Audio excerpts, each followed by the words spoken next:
I mean, I'll only speak to what I've seen. I wasn't here last year. I'll only speak to what I've seen over I'll only speak to what I've seen. I wasn't here last year. I'll only speak to what I've seen over the last couple weeks, and his progress has been impressive. The Browns' offensive coordinator just shocked the entire NFL with 5 words about Shedeur Sanders. His progress has been impressive. Not encouraging, not decent, impressive.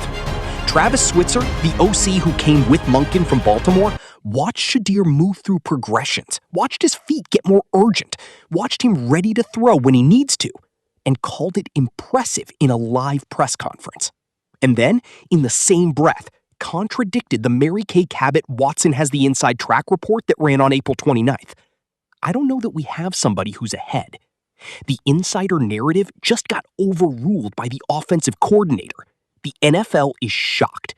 Here's every word. Here is the Travis Switzer confirmation that shocked the NFL, and why every word of it matters more than any insider report published this entire offseason. Switzer was asked directly about Shedeur's progress at OTAs and said this on camera. I'll only speak to what I've seen over the last couple weeks, and his progress has been impressive. Just his ability to move through progressions. His feet are getting more urgent, and he's ready to throw when he needs to more consistently. We can continue to grow there, but his progress has been impressive. He used the word impressive twice, in the same answer about the same quarterback. That is not a polished non-answer designed to protect the Watson narrative. That is a football evaluation from the man responsible for installing the offense. Impressive, said twice by the offensive coordinator who came from Baltimore, who has worked with Lamar Jackson, who knows what impressive looks like at the quarterback position at the highest level. When that man calls Shedeur's OTA progress impressive, that is not a fan account take. That is organizational truth. And here is the Mary Kay Cabot report that Switzer's confirmation just overruled. On April 29th, Cabot published, Deshaun Watson emerged from the Browns' voluntary minicamp last week with an edge over Shedeur Sanders in the 2-man quarterback competition, and has the inside track to be named Browns QB1, sources tell Cleveland.com. That was the narrative. That was the report. And on May 27th, OTA 5, the offensive coordinator sat in front of reporters and said, I don't know that we have somebody who's ahead. Not Watson is ahead. Not Watson has the edge. I don't know that we have somebody who's ahead. The insider narrative was overruled by the man building the offense. April 29, Watson has the inside track from Cabot sources. May 27, I don't know that we have somebody who's ahead from the offensive coordinator. One of those is a sourced insider narrative. One of them is the man calling the plays. The NFL world is shocked because the OC just contradicted the narrative publicly. I know Todd wasn't happy with the interceptions last week during the OTA practice. Reporters were loud, and then we saw a couple today. So, what's your message when you see the ball bouncing off guys going to the other team? Yeah, I think it's honestly what I just said. I mean, we got to make the ordinary plays all the time, and that's the consistency we're going to be chasing out here in practice so that it translates on Sundays. So you guys are at the midway point now, obviously. So how do you feel the quarterback competition is going right now at this halfway point of OTA? Yeah, I think that both of those guys and really all of our guys are progressing very well. Very pleased in what we've seen in the growth. Like I said, a lot of it's the familiarity with the system, getting a little more comfortable as we move on. But their progression, just in the short time that we've been so far, is very encouraging, and we're excited about that. Which of the quarterbacks is ahead? What's that? Which of the quarterbacks is ahead of at this point in the game? I don't know that we have somebody who's ahead. Like I said, we're pleased with both our progress, and all the guys are doing a nice job. When we look out there and we see, one day we'll see, Deshaun going into the ones and the two spot, and then today Shedeur was going into the ones and the two spotting. Is that how you guys have been kind of doing it, like just mixing it up as you go along each day to make sure that these guys are both getting the sort of the same chance to win the star? Yeah, 100%. I mean, you guys see our practice. Half of it we're split in two fields anyway, so they get both reps. which is awesome. And then it's almost been dead even as far as rotating those guys with the groups, and getting familiarity with the receivers in each one of those groups is a big part of that too. In terms of Shedeur, what have you seen from his progress just on the field from what you saw in film coming in? I'll only speak to what I've seen. When I wasn't here last year, I'll only speak to what I've seen over the last couple weeks, and his progress has been impressive. Just his ability to move through progressions, his feet are getting more, and he's ready to throw when he needs to more consistently. We can continue to grow there, but his progress has been impressive. Pretty good. Here is the QB tracker from OTA 5 that the media is covering incorrectly, and why Switzer's context changes everything. Watson, 11 of 17, 6 touchdowns, 1 interception. Shedeur, 8 of 14, 1 touchdown, 1 interception. On the surface, Watson won the day, but here is what the raw QB tracker doesn't show. Watson's interception came off a dropped ball by Jeudy during 7-on-7s. Not Watson's fault, not a decision error, a receiver dropped the ball. Shedeur's interception came off a deflected ball by Kole Wilson in 11-on-11s. Not Shedeur's fault, not a decision error. The ball bounced off the receiver's hands and into a defender's. Both interceptions, not the quarterback's fault. Strip them from the stat line, Watson and Shedeur both had clean days from a decision-making standpoint. Both interceptions were receiver errors, not quarterback decisions. Watson's was a Jeudy drop.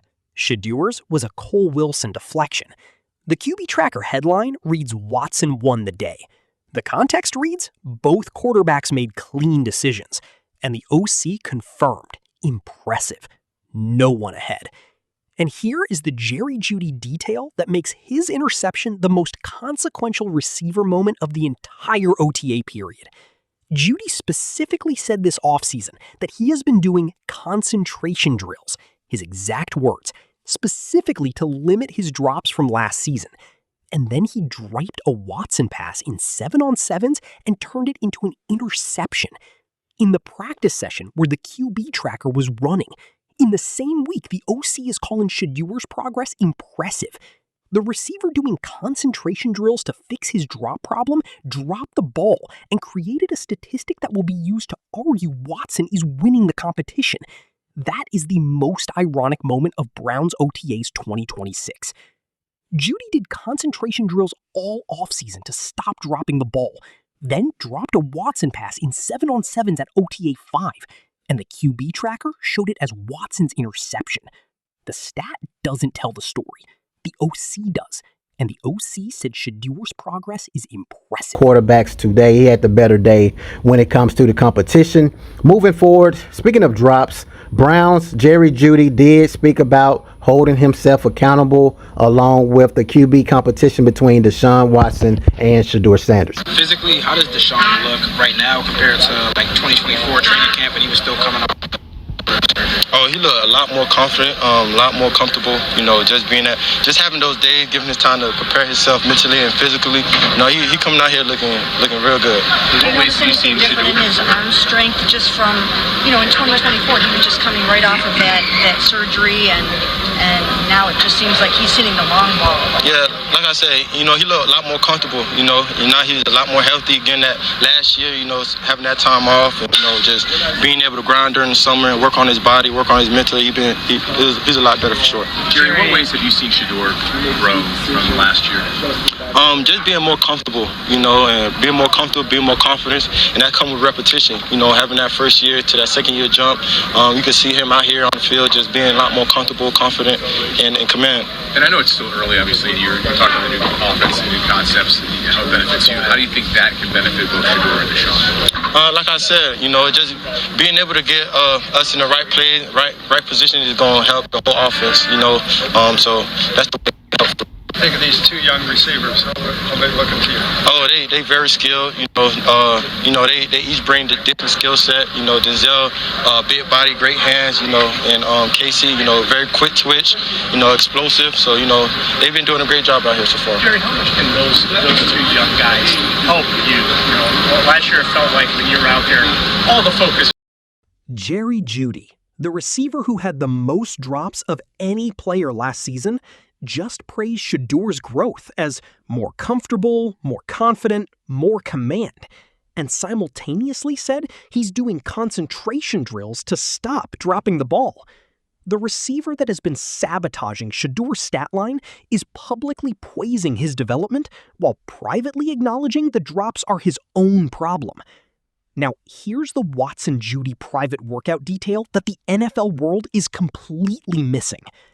Here is the off-field detail from the Jeudy interview that has the NFL world shocked in a completely different direction. Jeudy confirmed he went to Florida with Deshaun Watson to work out privately, working on timing, route understanding, ball placement, and chemistry. He said, just getting those extra reps has helped a lot. Just focus on the timing of the routes, understanding each other's minds. That is a receiver choosing which quarterback he's investing private workout time with, before any starter announcement. And it was Watson, not Shedeur. Think about what this means alongside Switzer's impressive confirmation. The OC says Shedeur's progress is impressive, and no one is ahead. And the receiver most responsible for both QB's interception numbers just spent private workout time in Florida with Watson. The dynamic inside the building is more complicated than any QB tracker number can capture. And the OC, who sees all of it, says impressive and calls it even. That is the most honest assessment in the entire QB competition. And here is the 24/7 sports assessment that cuts through every narrative running simultaneously. After Switzer's press conference, 24/7 Sports ran the headline, "Nobody is ahead," which is somehow progress. That is the most accurate summary of the Cleveland Browns' 2026 QB situation. After months of Watson-first insider reports, after Cabot's April 29 inside track story, after the QB tracker showing Watson's 6 touchdowns, the offensive coordinator looked at reporters and said, nobody is ahead.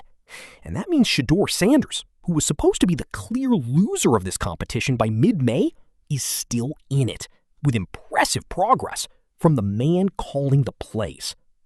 Here is what nobody is ahead from the offensive coordinator actually means for Shedeur. It means the narrative that Watson had the inside track, built on sourced insider reports, has been publicly contradicted by the organizational voice responsible for the offense. It means the QB tracker number that shows Watson winning OTA 5 doesn't reflect what the coaching staff is evaluating. And it means the word impressive, said twice about Shedeur's progression and urgent feat, is the most important word spoken in Cleveland this entire offseason. Here is the complete shocking picture. Travis Switzer, offensive coordinator, OTA 5, said Shedeur's progress has been impressive. Said twice. Said his feet are getting more urgent. Said he's ready to throw when he needs to more consistently. Said nobody is ahead. Directly contradicted Mary Kay Cabot's April 29 Watson has the inside track report. Watson's OTA 5 interception was a Jeudy drop, not Watson's fault. Shedeur's was a Kole Wilson deflection, not Shedeur's fault. Jeudy praised Shedeur as more comfortable, more confident, more command. Then confirmed he did private workouts in Florida with Watson. The NFL is shocked because Browns offensive coordinator Travis Switzer just confirmed what the insider narrative has been suppressing all offseason. Shedeur Sanders' progress has been impressive. His feet are getting more urgent. He's ready to throw when he needs to. Nobody is ahead. Mary Kay Cabot's Watson has the inside track report from April 29th was just publicly contradicted by the man running the offense. Watson's OTA 5 interception was a Jeudy drop. Shedeur's was a Kole Wilson deflection.